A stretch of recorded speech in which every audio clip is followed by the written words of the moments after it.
Then post match, of course, we got celebration with Zack and TMDK that was out there, Vegeta, Nichols Hayes, and Hartley Jackson. And then we had a parade of challengers coming down to the ring. So of course, first we had SANADA coming out in his his 3-piece suit, and they're facing off at Royal Quest this coming up weekend. So SANADA was trying to finesse and finalize that, make it a title match. So he came out, and then you had Shota Umino coming out and getting booed. The crowd booed when Umino came out and tried to make his challenge. Yeah, they booed him. Yeah. And then you had Shingo Takagi coming out, mentioning, he beat Zack in the G1, and he wants to get his title match. Then Umino's like, well, I beat both you and Zack in G1. I should get a title match. And of course, Nada's just in the back. It's like, no, me and Zack. And so they're all arguing with each other and who's getting the title matches. Then Zack is like, SANADA first, and then I'll think about who's next. But can you all please get the hell out of the ring? And so I shoot them all out of the ring, and I was able to kind of cut his post-match celebration promo. I'm just gonna say this felt racist. What, Zack getting rid of all Japanese guys?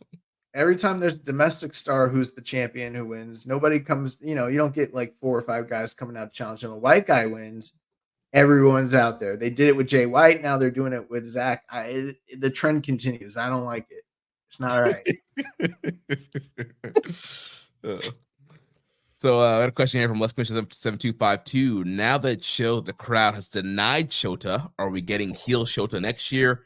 And are you excited for what's to come from him in the next upcoming months since he's getting that 2014 Naito denial treatment?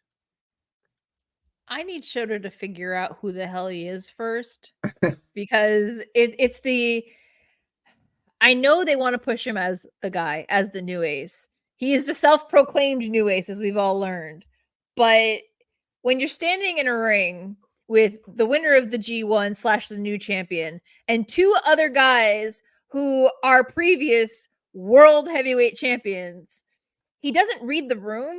And the fact that if this was Osaka, I would get booing his inability to read the room.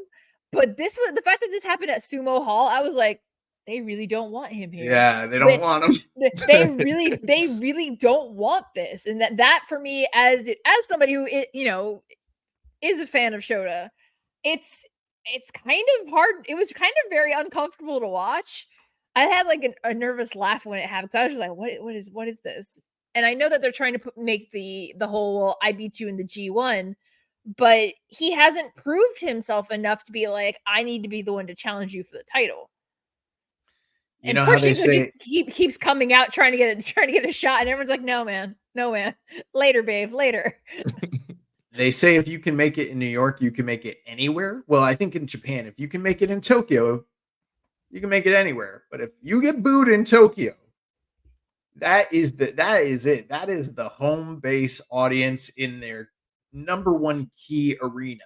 Like people always talk about Korakuen, they always talk about Tokyo Dome, but like Sumo Hall, like that is like that's like their Madison Square Garden. And if you got booed there, fuck, bro, I don't know. Yeah, like, dude, he's supposed to be a baby face, and I'm just like, bro, they're not behind you right now. Yeah, when he got booed, I was like, right? Oh my gosh. It makes me wonder, like, how tuned into the the rumors that were going on around like G1 time with backstage stuff. How much of that was is out there in the zeitgeist? Do the fans know about that stuff? It feels like maybe they might. I don't know. Honestly, it just felt like a rejection. It was like, we have SANADA out there, we have Shingo out there. We don't want this guy. Like he's getting forced down our throats. He's done nothing to prove himself. Like he didn't go to the G1 semifinals. He was in the G1 finals. Like he's been losing all year. He's been feuding with Hella Torture all year. He's done nothing. He has that horrible haircut, not the great physique. It's like, Jeremy, why are you burying this dude? No, because the vibe was literally the adults are talking, the kids need to go home now. Like Jeremy's dropping bars. I mean, but is he wrong though? Because he's interpreting my diplomacy into what I actually want to say. that I can't bring myself to say because it's not 2024 or is not his year. 2025 is also probably not going to be his year if he can't get the people behind him. I know what I would have done if I was in his situation. I would have broke out some glow sticks. I got glow sticks, guys. Have a wristband. Let me go hug a baby real quick. You want a wristband? Yeah. I got a wristband. Oh, look, I got Mox's jacket. Yeah, in the promo, he's like, Tanahashi's retiring, so somebody has to step up for Hantai, and the crowd was like booing the whole time he's talking, and he's a nepo baby, bro. He's a nepo baby. That's how they view him. That's the word, and how people feel and view him.